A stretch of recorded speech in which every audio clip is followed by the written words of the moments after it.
गैलाड्रियल का दर्पण। जब वे फिर से आगे बढ़े तो सूरज पहाड़ों के पीछे डूब रहा था और जंगल में छाया गहरा रही थी।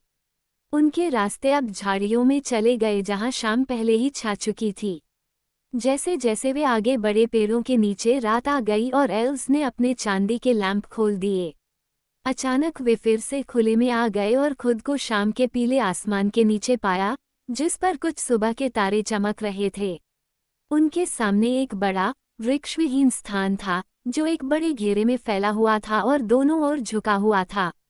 उसके पार एक गहरी खाई थी जो नर्म छाया में खो गई थी, लेकिन उसके किनारे पर घास हरी थी, मानो वह सूरज की याद में अभी भी चमक रही हो जो चला गया था। दूसरी तरफ एक बहुत ऊंचाई पर एक हरी दीवार खड़ी थी जो एक हरे पहाड़ को घेरे हुए थी, जिस पर मेलोन के पेड़ लगे हुए थे, जो उन्होंने अब तक पूरे देश में देखे किसी भी पेड़ से ऊंचे थे। उनकी ऊंचाई का अंदाजा नहीं लगाया जा सकता था, लेकिन वे शाम के अंधेरे में जीवित मीनारों की तरह खड़े थे। उनकी कई स्तरीय शाखाओं में और उनके हमेशा हिलते पत्तों के बीच अनगिनत रोशनियां चमक रही थीं, हरी, सुनहरी और चांदी। हल्दीर कंपनी की ओर मुड़ा। कैरस गैलाड्रोन में आपका स्वागत है, उसने कहा। यहाँ गैलाड्रिम का शहर है जहाँ लॉर्ड सेलेबॉन और गैलाड्रियल द लेडी ऑफ ल्यूरियन रहते हैं। लेकिन हम यहाँ प्रवेश नहीं कर सकते क्योंकि द्वार उत्तर की ओर नहीं दिखते। हमें दक्षिण की ओर जाना होगा और रास्ता छोटा नहीं है क्योंकि शहर बहुत बड़ा है। खाई के बाहरी किनारे पर सफ़ेद पत्थर से पक्की सड़क थी। इस पर वे पश्चिम की ओर चले गए। शहर उनके बाईं ओर हरे बादल की तरह चढ़ता हुआ दिखाई दे रहा था, और जैसे जैसे रात गहराती गई और भी रोशनी चमकने लगी, जब तक कि पूरी पहाड़ी सितारों से जलती हुई प्रतीत होने लगी। वे आखिरकार एक सफ़ेद पुल पर पहुंचे और उसे पार करते हुए शहर के बड़े दरवाजे मिले। वे दक्षिण पश्चिम की ओर मुख किए हुए थे, जो यहाँ एक दूसरे को ओवरलैप करने वाली घेरने वाली दीवार के सिरों के बीच में स्थित थे, और वे ऊंचे और मजबूत थे और उनमें कई लैंप लटके हुए थे। हल्दीर ने दस्तक दी और बोला, और द्वार बिना आवाज के खुल गए, लेकिन फ्रोडो को पहरेदारों का कोई संकेत नहीं मिला। यात्री अंदर चले गए और द्वार उनके पीछे बंद हो गए। वे दीवार के सिरों के बीच एक गहरी गली में थे और जल्दी से उसमें से गुजरते हुए वे पेड़ों के शहर में पहुंच गए। वे न तो किसी को देख सकते थे, न ही रास्तों पर किसी के पैरों की आवाज़ सुन सकते थे, लेकिन उनके आसपास और ऊपर हवा में कई आवाज़ें थीं। दूर पहाड़ी पर वे सुन सकते थे ऊपर से गिरती हुई गायन की ध्वनि, पत्तों पर हल्की बारिश की तरह। वे कई रास्तों से गुजरे और कई सीढ़ियां चढ़ीं, जब तक कि वे ऊंची जगहों पर नहीं पहुंच गए और उन्होंने अपने सामने एक विस्तृत लॉन के बीच एक झरना देखा जो झिलमिला रहा था। ये पेड़ों की शाखाओं से लटकते हुए चांदी के दियों से रोशन था, और यह चांदी के एक बेसिन में गिरता था, जिसमें से एक सफ़ेद धारा बह रही थी। लॉन के दक्षिणी किनारे पर सभी पेड़ों में सबसे शक्तिशाली खड़ा था। इसकी बड़ी चिकनी टहनियां भूरे रेशम की तरह चमक रही थीं, और यह ऊपर तक ऊंची हो गई, जब तक कि इसकी पहली शाखाएं बहुत ऊपर पत्तियों के छायादार बादलों के नीचे अपने विशाल अंग नहीं खोलतीं। इसके बगल में एक चौड़ी सफ़ेद सीढ़ी खड़ी थी और उसके पैर पर 3 कल्पित बौने बैठे थे।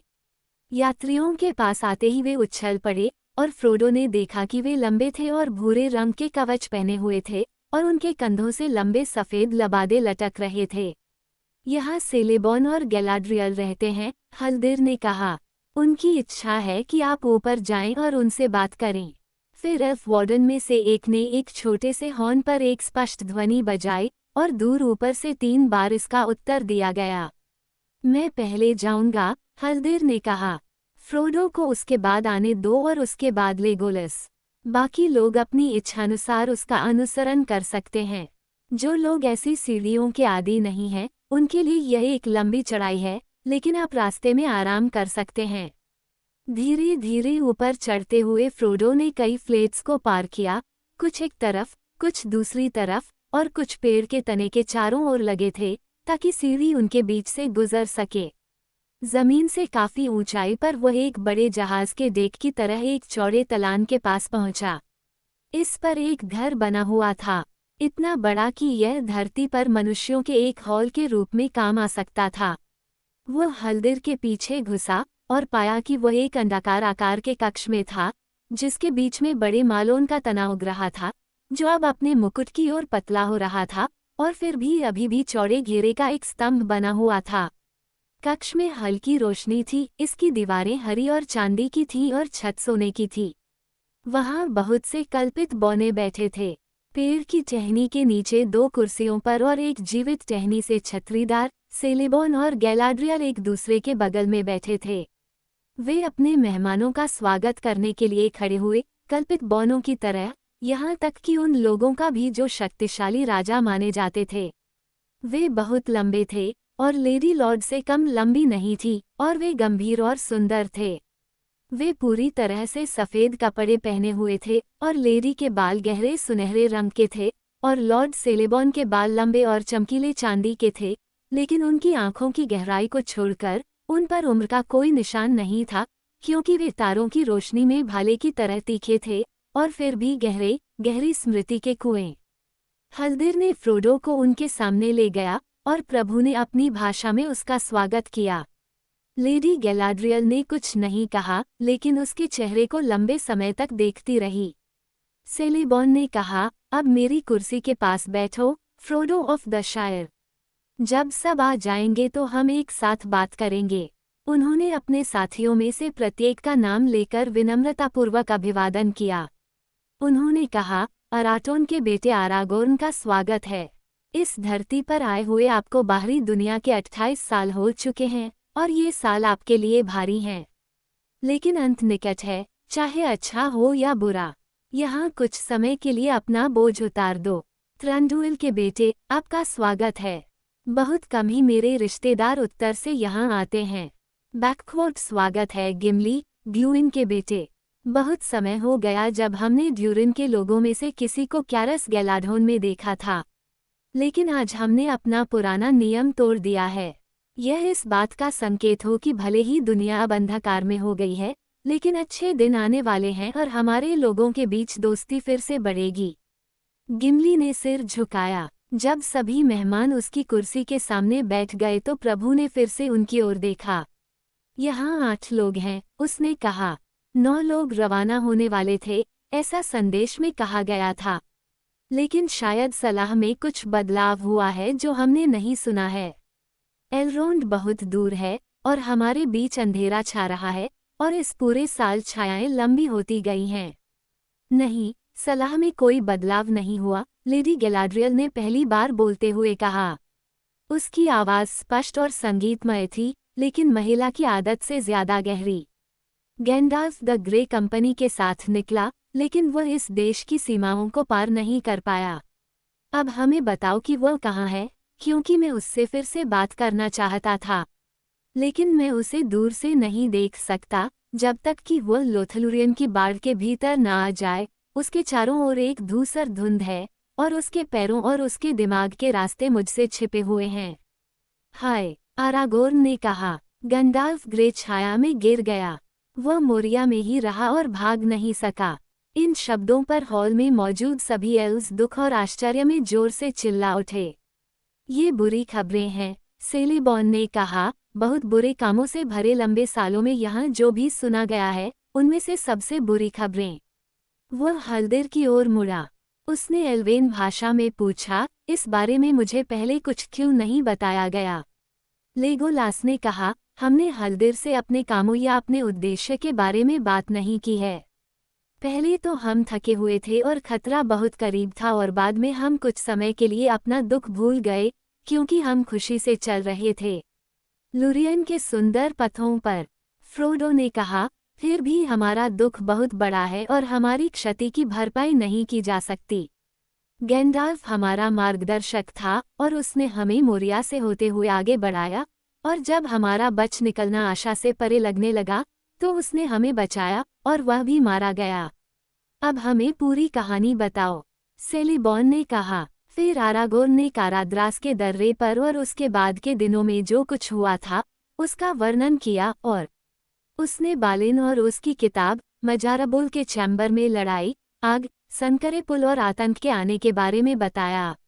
आरागोर्न ने कहा, ये प्राचीन दुनिया की एक बुराई लग रही थी, जिसे मैंने पहले कभी नहीं देखा था। यह एक छाया और एक ज्वाला दोनों थी, मजबूत और भयानक। यह मोर्गोथ का बालरोग था, लेगोलस ने कहा, सभी योगिनी बाणों में से सबसे घातक, सिवाय उस व्यक्ति के जो डार्क टॉवर में बैठा है। गिमली ने धीमी आवाज में कहा, वास्तव में मैंने पुल पर वह देखा जो हमारे सबसे काले सपनों में रहता है। मैंने ड्यूरिन का अभिशाप देखा। उसकी आंखों में भय था, अफसोस। सेलिबॉन ने कहा, हमें लंबे समय से डर था कि कैराड्रास के अधीन एक आतंक सोया हुआ है। लेकिन अगर मुझे पता होता कि बॉनो ने मोरिया में फिर से इस बुराई को भड़काया है, तो मैं आपको और आपके साथ जाने वाले सभी लोगों को उत्तरी सीमाओं से गुजरने से मना कर देता। और अगर यह संभव होता, तो कोई यह कह सकता था कि अंत में गैंडाल्फ ज्ञान से मूर्खता में गिर गया और अनावश्यक रूप से मोरिया के जाल में फंस गया। गैलाड्रियल ने गंभीरता से कहा, उसने जो कहा वह सचमुच जल्दबाजी होगी। गैंडाल्फ के जीवन में किए गए सभी कार्य अनावश्यक थे। उसके बाद जो भी हुए, वे भी अनावश्यक थे। उसके मन की बात नहीं जानता था और उसका पूरा उद्देश्य नहीं बता सकता।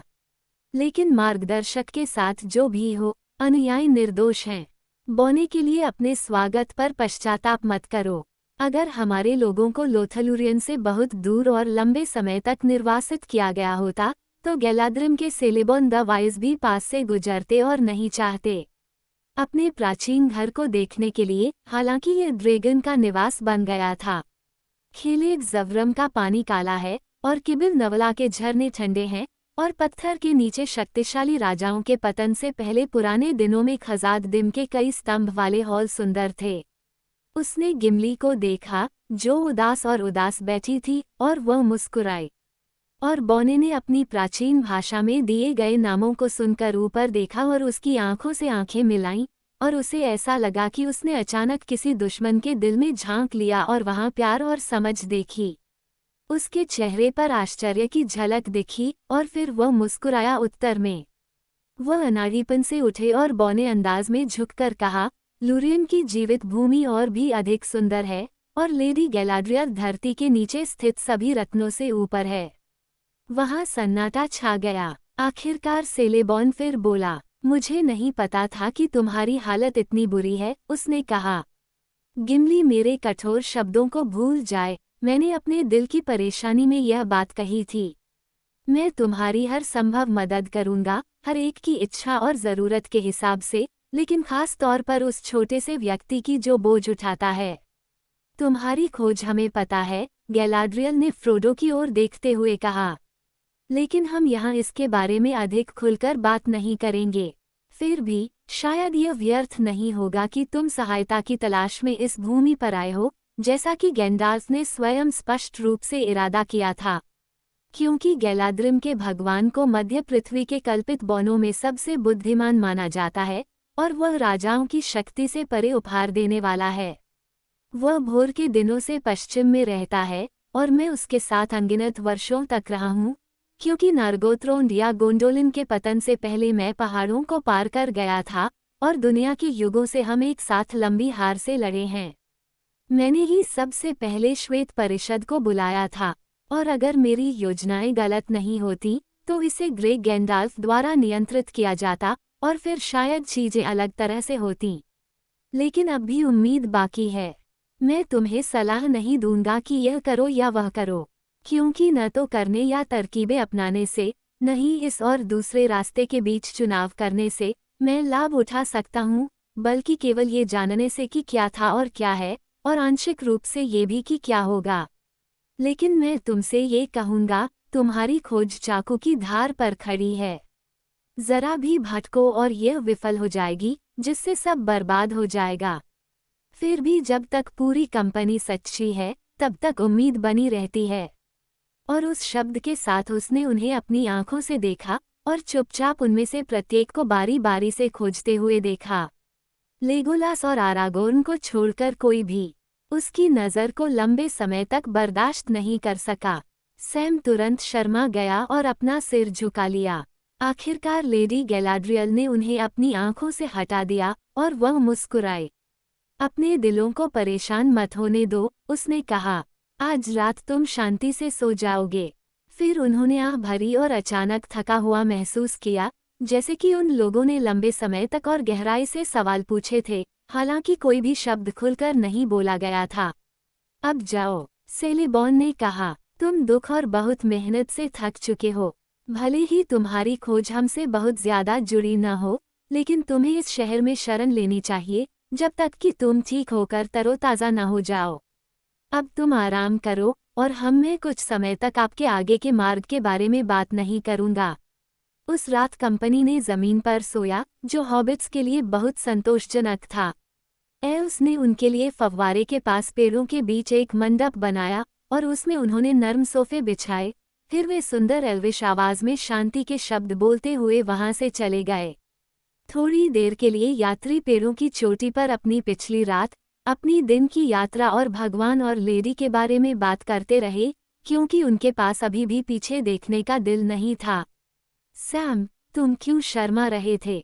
पिप्पिन ने कहा, तुम जल्दी ही टूट गए। कोई भी सोचता कि तुम्हारा विवेक दोषी है। मुझे उम्मीद है कि यह मेरे कंबलों में से एक को चुराने की एक दुष्ट साजिश से ज्यादा बुरा कुछ नहीं था। मैंने कभी ऐसा कुछ नहीं सोचा था, सैम ने मजाक के मूड में जवाब दिया। अगर आप जानना चाहते हैं, तो मुझे लगा जैसे मैंने कुछ नहीं पहना था और मुझे ये पसंद नहीं आया। वह मेरे अंदर झांक रही थी और मुझसे पूछ रही थी कि अगर वह मुझे शायर में अपने घर वापस जाने का मौका दे तो मैं क्या करूंगा, जहां मेरा अपना एक छोटा सा बगीचा हो। ये तो अजीब है, मेरी ने कहा। लगभग वही जो मैंने खुद महसूस किया था। बस, मुझे नहीं लगता कि मैं इससे ज्यादा कुछ कहूंगा, उसने लंगड़ाते हुए कहा। ऐसा प्रतीत होता है कि उन सभी की स्थिति एक जैसी थी। प्रत्येक ने महसूस किया था कि उसे सामने मौजूद भय से भरी छाया और वह चीज जिसे वह बहुत चाहता था, के बीच चुनाव करने का अवसर दिया गया था। वह चीज उसके दिमाग में स्पष्ट रूप से मौजूद थी और उसे पाने के लिए उसे बस रास्ते से हट जाना था और खोज तथा सौरोन के विरुद्ध युद्ध को दूसरों पर छोड़ देना था। और मुझे भी ऐसा ही लगा, गिम्ली ने कहा, कि मेरा चुनाव गुप्त रहेगा और केवल मुझे ही ज्ञात होगा। मुझे ये बहुत अजीब लगा, बोरोमीर ने कहा। शायद ये सिर्फ एक परीक्षण था और उसने अपने अच्छे उद्देश्य के लिए हमारे विचारों को पढ़ने के बारे में सोचा, लेकिन मुझे लगभग ये कहना चाहिए था कि वो हमें लुभा रही थी और वह जो देने का दिखावा कर रही थी, वह दे रही थी। ये कहने की जरूरत नहीं है कि मैंने सुनने से इनकार कर दिया। मिनस तिरित के लोग अपनी बात के पक्के हैं, लेकिन उसने क्या सोचा कि महिला ने उसे क्या पेशकश की थी, बोरोमीर ने नहीं बताया। और जहां तक फ्रोडो का सवाल है, वह कुछ नहीं बोला, हालांकि बोरोमीर ने उससे कई सवाल पूछे। उसने तुम्हें बहुत देर तक अपनी निगाहों में रखा, रिंग बेयरा, उसने कहा। हाँ, फ्रोडो ने कहा, लेकिन जो भी मेरे दिमाग में आया, मैं उसे वहीं रखूंगा। खैर, अपना ख्याल रखना, बोरोमीर ने कहा। मुझे इस एल्विश महिला और उसके उद्देश्यों के बारे में ज्यादा यकीन नहीं है। लेडी गैलाड्रियल के बारे में बुरा मत बोलो, आरागोर्न ने सख्ती से कहा। तुम नहीं जानते कि तुम क्या कह रहे हो। उसमें और इस देश में कोई बुराई नहीं है, जब तक कि कोई व्यक्ति खुद इसे यहाँ न लाए। तो उसे सावधान रहना चाहिए। लेकिन आज रात मैं रिवेंडेल छोड़ने के बाद पहली बार बिना किसी डर के सोऊंगा। और मैं गहरी नींद सो सकता हूँ और कुछ समय के लिए अपने दुख को भूल सकता हूँ। मैं शरीर और दिल से थका हुआ हूँ। उसने खुद को अपने सोफे पर लिटा लिया और तुरंत एक लंबी नींद में सो गया। जल्द ही बाकी लोगों ने भी ऐसा ही किया और किसी भी आवाज या सपने ने उनकी नींद में खलल नहीं डाला।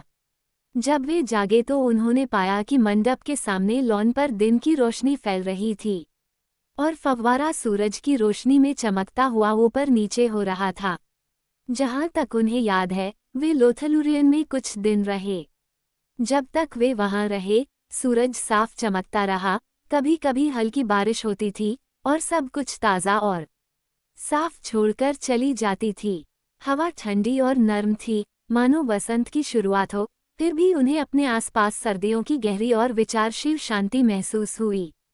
उन्हें ऐसा लगा कि वे खाने पीने और आराम करने के अलावा कुछ नहीं करते और पेड़ों के बीच टहलते रहते हैं, और यह काफी था। उन्होंने लॉर्ड और लेडी को फिर कभी नहीं देखा था, और एल्विन लोगों के साथ उनकी बातचीत बहुत कम थी, क्योंकि उनमें से बहुत कम लोग वेस्टर्न भाषा जानते थे या उसका इस्तेमाल करना चाहते थे। हल्दीर ने उन्हें अलविदा कहा था और फिर से उत्तर की बाड़ों में वापस चला गया था, जहां अब मोरिया की खबरों के बाद से बहुत निगरानी रखी जा रही थी जो कंपनी लेकर आई थी। लेगोलास गलाधरिम के बीच बहुत दूर था और उसके बाद पहली रात वह अन्य साथियों के साथ नहीं सोया, हालांकि वह उनके साथ खाने और बात करने के लिए वापस आया। अक्सर जब वह देश में विदेश जाता था तो वह गिमली को अपने साथ ले जाता था और बाकी लोग इस बदलाव पर आश्चर्यचकित थे। अब जब साथी साथ बैठते या चलते तो वे गैंडाल्फ के बारे में बात करते और जो कुछ भी उन्होंने उसके बारे में जाना और देखा था वो उनके दिमाग में साफ साफ आ जाता। जैसे जैसे वे चोट और शरीर की थकान से ठीक होते गए, उनके खोने का दुख और भी गहरा होता गया। अक्सर उन्हें आसपास एल्विश आवाजें गाते हुए सुनाई देती थीं और वे जानते थे कि वे उसके गिरने पर विलाप के गीत गा रहे थे, क्योंकि उन्होंने उसका नाम उन मीठे दुखद शब्दों के बीच सुना था जिन्हें वे समझ नहीं पाए थे। मित्रंदिर ने कल्पित बोनो से कहा, हे तीर्थयात्री ग्रे, क्योंकि वे उसे इसी नाम से पुकारना पसंद करते थे। लेकिन अगर लेगोलस कंपनी के साथ होता तो वो उनके लिए गीतों की व्याख्या नहीं करता, ये कहते हुए कि उसके पास कौशल नहीं है और उसके लिए दुख अभी भी बहुत करीब है, आंसू बहाने का विषय है, अभी गाने का नहीं। ये फ्रोडो ही था जिसने पहली बार अपने दुख को रुक रुक कर शब्दों में व्यक्त किया। वह शायद ही कभी गाना या कविता लिखने के लिए प्रेरित होते थे, यहाँ तक कि रिवेंडेल में भी उन्होंने सुना था। और उसने खुद कभी गाना नहीं गाया था, हालांकि उसकी याददाश्त में ऐसी कई चीजें संग्रहित थीं जो दूसरों ने उससे पहले बनाई थीं। लेकिन अब जब वो ल्यूरियन में फव्वारे के पास बैठा था और अपने आसपास एल्स की आवाज़ें सुन रहा था, तो उसके विचार ने एक गीत का रूप ले लिया जो उसे अच्छा लगा। फिर भी जब उसने सैम को इसे दोहराने की कोशिश की तो सिर्फ कुछ टुकड़े बचे थे, जो मुट्ठी भर मुरझाए हुए पत्तों की तरह फीके पड़ गए थे। जब शायर में शाम धुंधली थी, पहाड़ी पर उसके कदमों की आवाज़ सुनाई दी। भोर होने से पहले वह बिना कुछ कहे लंबी यात्रा पर चला गया। वाइल्डलैंड से पश्चिमी तट तक, उत्तरी बंजर भूमि से दक्षिणी पहाड़ी तक, ड्रैगनमांद और गुप्त द्वार तथा अंधेरे जंगलों से होते हुए वह अपनी इच्छानुसार चलता रहा। बोनों और हॉबिटों के साथ, कल्पित बोनों और मनुष्यों के साथ, नश्वर और अमर लोगों के साथ, शाखाओं पर बैठे पक्षियों और मांद में बैठे पशुओं के साथ, उनकी अपनी गुप्त भाषाओं में उन्होंने बातचीत की। एक घातक तलवार, एक उपचार करने वाला हाथ, एक पीठ जो अपने बोझ के नीचे झुकी हुई है, एक तुरही की आवाज, एक जलता हुआ अंगारा, सड़क पर एक थका हुआ तीर्थयात्री। वह ज्ञान का स्वामी सिंहासन पर बैठा था, जो क्रोध में तेज था, हंसने में भी तेज था। वो एक बूढ़ा आदमी था जो टूटी हुई टोपी पहने हुए था और एक कांटेदार छड़ी पर झुका हुआ था। वह पुल पर अकेला खड़ा था और अग्नि और छाया दोनों ने उसे चुनौती दी। उसकी लाठी पत्थर पर टूट गई, खजाद दिन में उसकी बुद्धि मर गई। क्यों, अब तो तुम मिस्टर बिल्बो को हरा दोगे, सैम ने कहा। नहीं, मुझे डर है कि ऐसा नहीं होगा, फ्रोडो ने कहा। लेकिन यही सबसे अच्छा है जो मैं अभी तक कर सकता हूँ, सैम ने कहा। ठीक है, मिस्टर फ्रोडो, अगर आप फिर से मौका लेंगे तो मुझे उम्मीद है कि आप उसकी आतिशबाजी के बारे में कुछ कहेंगे। कुछ इस तरह, अब तक देखे गए सबसे बेहतरीन रॉकेट। वे नीले और हरे रंग के तारों में फूटते हैं, या गरज के बाद सुनहरी वर्षा, फूलों की वर्षा की तरह बरसने लगी। हालांकि यह लंबी यात्रा उनके साथ न्याय नहीं करती। नहीं, मैं ये बात तुम पर छोड़ता हूँ, सैम, या शायद बिल्बो पर। लेकिन ठीक है, मैं इसके बारे में और बात नहीं कर सकता। मैं उसे यह खबर देने के बारे में सोच भी नहीं सकता। एक शाम फ्रोडो और सैम ठंडी धुंधलके में साथ साथ टहल रहे थे। दोनों को फिर से बेचैनी महसूस हुई। फ्रोडो पर अचानक बिछड़ने की छाया पड़ गई थी। उसे किसी तरह पता था कि वह समय बहुत करीब था जब उसे लोथलुरियन को छोड़ना होगा। अब तुम एल्स के बारे में क्या सोचते हो, सैम?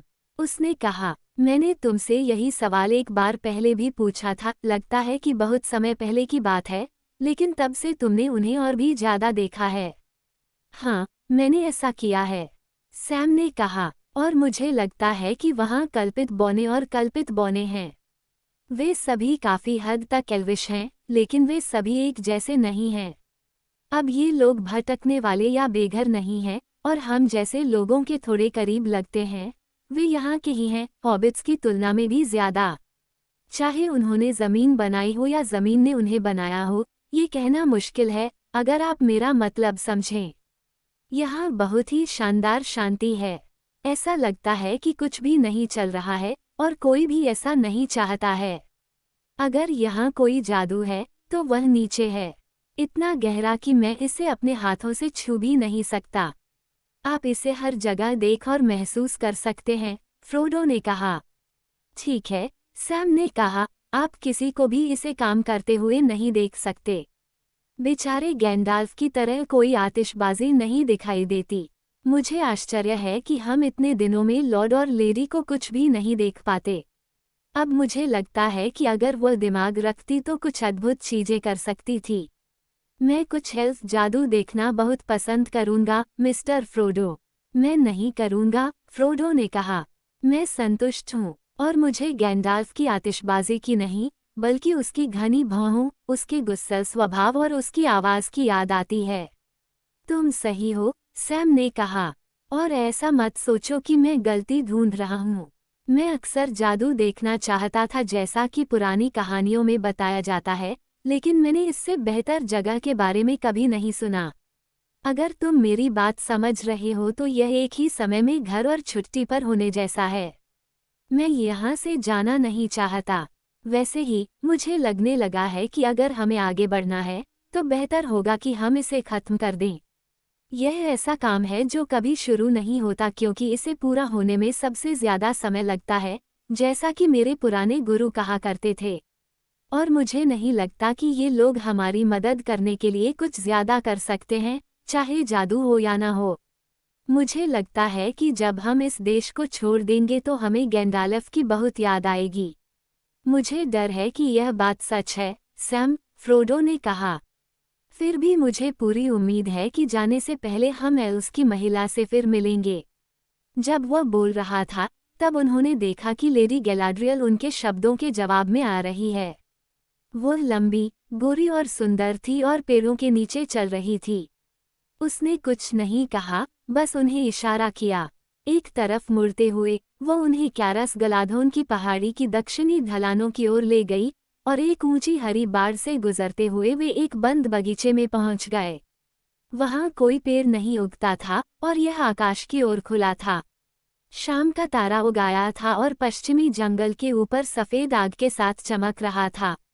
सीढ़ियों की एक लंबी उड़ान से नीचे उतरकर लेडी एक गहरे हरे गड्ढे में चली गई, जिसके माध्यम से पहाड़ी पर फव्वारे से निकलने वाली चांदी की धारा बड़बड़ाती हुई बह रही थी।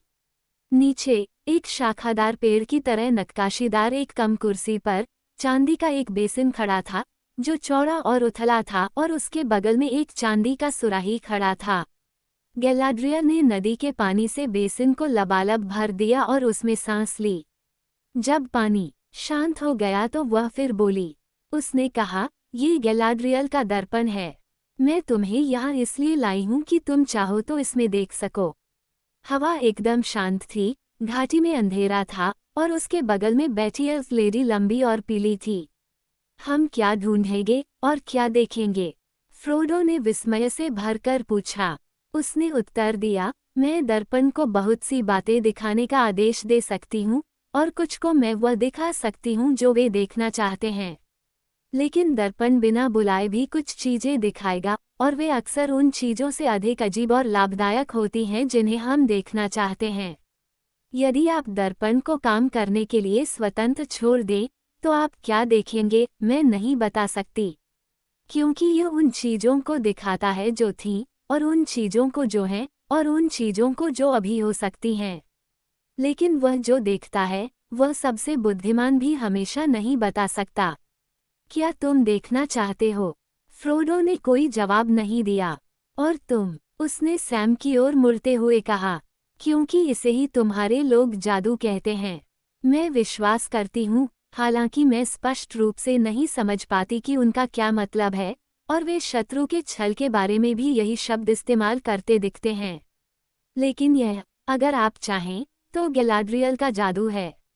क्या आपने नहीं कहा था कि आप एल्फ जादू देखना चाहते हैं?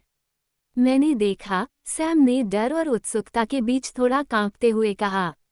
मैं एक बार देख लूंगा लेडी, अगर आप तैयार हों।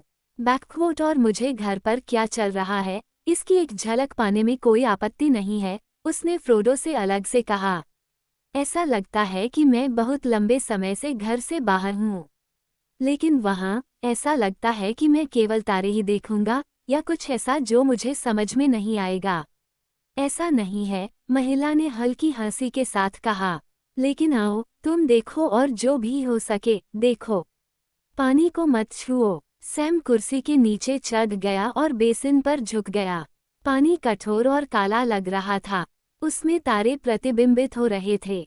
उसने कहा, जैसा कि मैंने सोचा था, केवल तारे ही हैं। फिर उसने एक धीमी सांस ली, क्योंकि तारे बुझ गए थे। मानो एक अंधेरा पर्दा हट गया हो। आईना धूसर हो गया और फिर साफ हो गया।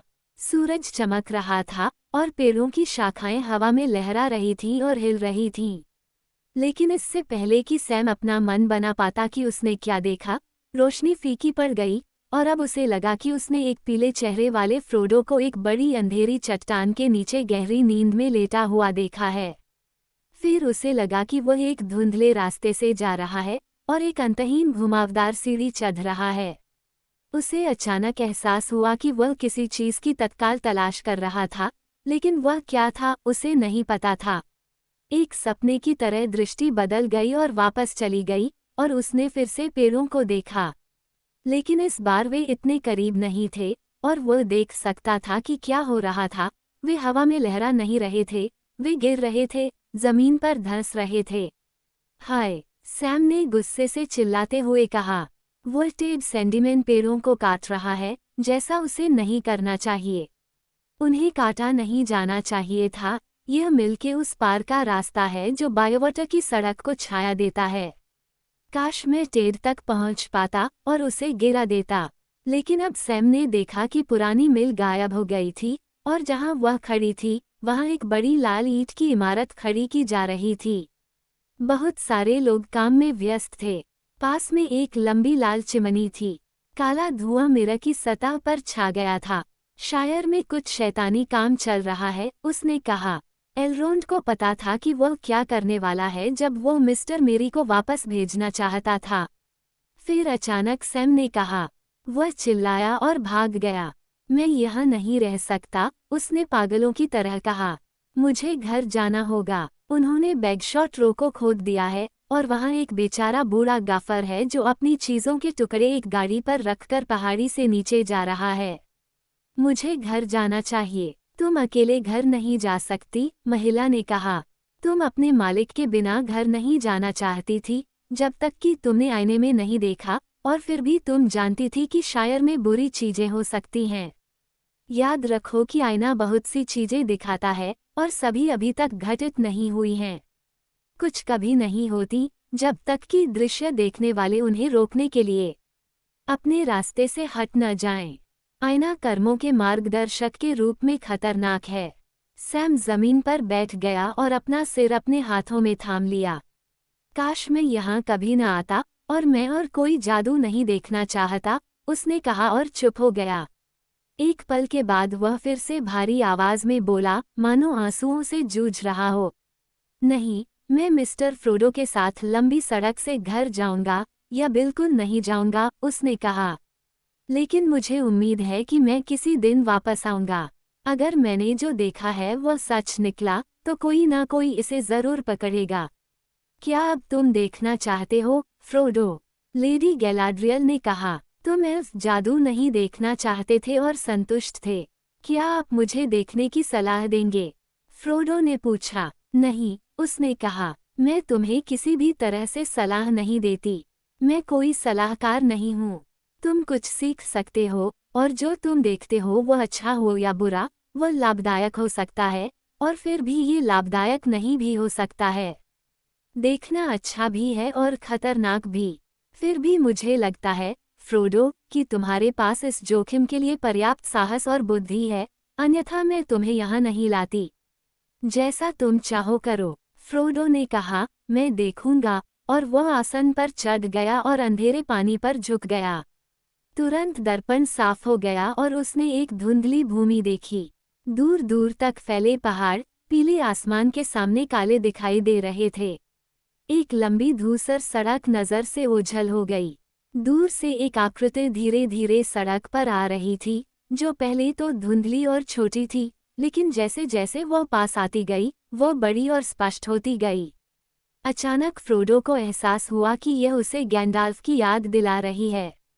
उसने लगभग जादूगर का नाम पुकारा और फिर उसने देखा कि वह आकृति धूसर नहीं बल्कि सफ़ेद कपड़े पहने हुए थी, एक ऐसा सफ़ेद कपड़ा जो शाम के अंधेरे में हल्का चमक रहा था, और उसके हाथ में एक सफ़ेद छड़ी थी। सिर इतना झुका हुआ था कि वो किसी का चेहरा नहीं देख पा रहा था, और कुछ ही देर में वह आकृति सड़क के एक मोड़ पर मुड़ गई और मिरर की नज़र से ओझल हो गई। फ्रोडो के मन में संदेह आया, क्या ये गैंडाल्फ का एक सपना था जो बहुत पहले अपनी कई एकाकी यात्राओं में से एक पर था, या ये सरुमन था? अब दृष्टि बदल गई। संक्षिप्त और छोटी लेकिन बहुत स्पष्ट उसने बिल्बो को अपने कमरे में बेचैनी से घूमते हुए देखा। मेज पर गंदगी फैली हुई थी, अस्त व्यस्त कागजों के साथ। खिड़कियों पर बारिश की बूंदें पड़ रही थीं। फिर एक विराम आया और उसके बाद कई ऐसे दृश्य आए जिन्हें फ्रोडो किसी तरह से जानता था कि वे उस महान इतिहास के हिस्से हैं जिसमें वह शामिल हो गया था। धुंध छंट गई और उसने एक ऐसा दृश्य देखा जिसे उसने पहले कभी नहीं देखा था, लेकिन तुरंत पहचान लिया। समुद्र। अंधेरा छा गया। समुद्र में एक बड़ा तूफान आया और वह उफान पर आ गया। फिर उसने सूरज के सामने देखा, जो बादलों के एक ढेर में खून की तरह लाल हो रहा था। पश्चिम से फटे पालों वाले एक लंबे जहाज की काली रूपरेखा। फिर एक घनी आबादी वाले शहर से होकर एक चौड़ी नदी बह रही थी। फिर 7 मीनारों वाला एक सफ़ेद किला, और फिर से काले पाल वाला एक जहाज। लेकिन अब फिर से सुबह हो गई थी, और पानी रोशनी से लहरा रहा था, और एक सफ़ेद पेड़ का प्रतीक वाला एक बैनर सूरज की रोशनी में चमक रहा था। आग और युद्ध जैसा धुआं उठा, और फिर से सूरज एक जलते हुए लाल रंग में डूब गया जो एक धूसर धुंध में बदल गया, और धुंध में रोशनी से जगमगाता एक छोटा जहाज गुजर गया। ये गायब हो गया, और फ्रोडो ने आह भरी और जाने के लिए तैयार हो गया। लेकिन अचानक दर्पण पूरी तरह से अंधेरा हो गया, इतना अंधेरा मानो दृष्टि की दुनिया में एक छेद खुल गया हो, और फ्रोडो खालीपन में देखने लगा। काली खाई में एक आंख दिखाई दी जो धीरे धीरे बढ़ती गई, जब तक कि उसने लगभग पूरा दर्पण भर नहीं दिया। यह इतना भयानक था कि फ्रोडो जड़वत खड़ा रहा, चिल्लाने या अपनी नज़र हटाने में असमर्थ था। आंख आग से घिरी हुई थी, लेकिन खुद चमकीली थी, बिल्ली की तरह पीली, सतर्क और ध्यानमग्न, और उसकी पुतली का काला छेद एक गड्ढे पर खुला था, एक खिड़की जो कुछ भी नहीं दिखाती थी। फिर आंख इधर उधर भटकने लगी, इधर उधर खोजती हुई, और फ्रोडो को यकीन और डर के साथ पता चला कि वह जिन कई चीज़ों की तलाश कर रहा था, उनमें से वह खुद भी एक था। लेकिन वह ये भी जानता था कि वह उसे नहीं देख सकती थी, अभी तक नहीं, जब तक कि वह खुद न चाहे। उसकी गर्दन के चारों ओर उसकी चेन पर लटकी अंगूठी भारी हो गई, एक बड़े पत्थर से भी भारी, और उसका सिर नीचे की ओर खींच गया। दर्पण गर्म होता हुआ लग रहा था और पानी से भाप के गुच्छे उठ रहे थे। वह आगे की ओर खिसक रहा था। पानी को मत छुओ, लेडी गैलाड्रियल ने धीरे से कहा। दृश्य धुंधला हो गया, और फ्रोडो ने पाया कि वह चांदी के बेसिन में टिमटिमाते ठंडे सितारों को देख रहा था। वह पूरी तरह से कांपते हुए पीछे हट गया और लेडी की ओर देखा। मुझे पता है कि तुमने आखिरी बार क्या देखा था, उसने कहा, क्योंकि यह मेरे दिमाग में भी है। डरो मत, लेकिन यह मत सोचो कि केवल पेड़ों के बीच गाने से या एल्वेन धनुष के पतले तीरों से ही लोथलुरियन की इस भूमि को बनाए रखा जा सकता है और इसके दुश्मन के खिलाफ इसकी रक्षा की जा सकती है। मैं तुमसे कहता हूँ, फ्रोडो, कि जब मैं तुमसे बात करता हूँ, तब भी मैं डार्क लॉर्ड को देखता हूँ और उसके दिमाग को जानता हूँ, या उससे संबंधित उसके सभी दिमाग को। और वह हमेशा मुझे और मेरे लोगों को देखने के लिए टटोलता रहता है। सोचा, लेकिन दरवाज़ा अभी भी बंद है। उसने अपनी सफ़ेद भुजाएं ऊपर उठाईं और अस्वीकृति और इनकार के भाव में अपने हाथ पूर्व की ओर फैलाए। एड्रेंडल, शाम का तारा, जो एल्व्स का सबसे प्रिय है, ऊपर स्पष्ट रूप से चमक रहा था। यह इतना चमकीला था कि एल्विन लेडी की आकृति जमीन पर एक धुंधली छाया बना रही थी। इसकी किरणें उसकी उंगली के चारों ओर एक अंगूठी पर पड़ी। ये चांदी की रोशनी से लदे पॉलिश किए हुए सोने की तरह चमक रही थी, और इसमें एक सफ़ेद पत्थर चमक रहा था, जैसे कि शाम का तारा उसके हाथ पर आकर टिक गया हो। फ्रोडो ने अंगूठी को विस्मय से देखा, क्योंकि अचानक उसे लगा कि वह समझ गया है। हाँ, उसने कहा, उसके विचार को समझते हुए, इसके बारे में बात करने की अनुमति नहीं है, और एल्रोंड ऐसा नहीं कर सकता था। लेकिन यह अंगूठी वाहक से और जिसने आंख देखी है, उससे छिपाया नहीं जा सकता। वास्तव में ये लुरियन की भूमि में गैलाड्रियल की उंगली पर है, जो तीनों में से एक है। ये नेन्या है, एडमंड की अंगूठी, और मैं इसका रक्षक हूँ। उसे संदेह है, लेकिन अभी तक उसे पता नहीं है। क्या अब तुम नहीं समझ रहे हो कि तुम्हारा आना हमारे लिए कयामत की तरह क्यों है? क्योंकि अगर तुम असफल हो गए, तो हम दुश्मन के सामने बेपर्दा हो जाएंगे। लेकिन अगर तुम सफल हो गए, तो हमारी शक्ति कम हो जाएगी, और लोथलुरियन फीका पड़ जाएगा, और समय की लहरें उसे बहा ले जाएंगी। हमें पश्चिम की ओर चले जाना चाहिए, या धीरे धीरे भूलने और भुला दिए जाने के लिए घाटियों और गुफाओं के देहाती लोगों में सिमट जाना चाहिए। फ्रोडो ने अपना सिर झुका लिया। और तुम क्या चाहते हो? उसने आखिरकार पूछा। जो होना चाहिए वही होगा, उसने उत्तर दिया। अपनी भूमि और अपने कार्यों के लिए एल्व्स का प्यार समुद्र की गहराई से भी गहरा है, और उनका पछतावा अमर है और कभी भी पूरी तरह से शांत नहीं हो सकता। फिर भी वे सौरोन के सामने झुकने के बजाय सब कुछ त्याग देंगे, क्योंकि वे अब उसे जानते हैं। लोथलुरियन के भाग्य के लिए आप उत्तरदायी नहीं हैं, बल्कि केवल अपने स्वयं के कार्य के लिए उत्तरदायी हैं। फिर भी मैं चाह सकता हूँ, अगर यह किसी काम का हो, कि वन रिंग कभी बनाई ही न गई होती, यह हमेशा के लिए खो गई होती। आप बुद्धिमान, निडर और निष्पक्ष हैं, लेडी गैलाड्रियल, फ्रोडो ने कहा। मैं आपको एक अंगूठी दूंगा, अगर आप इसे मांगें। यह मेरे लिए बहुत बड़ी बात है। गैलाड्रियल अचानक खुलकर हंस पड़ी। लेडी गैलाड्रियल बुद्धिमान हो सकती है, उसने कहा, फिर भी यहाँ उसे शिष्टाचार में उसका मुकाबला मिला है।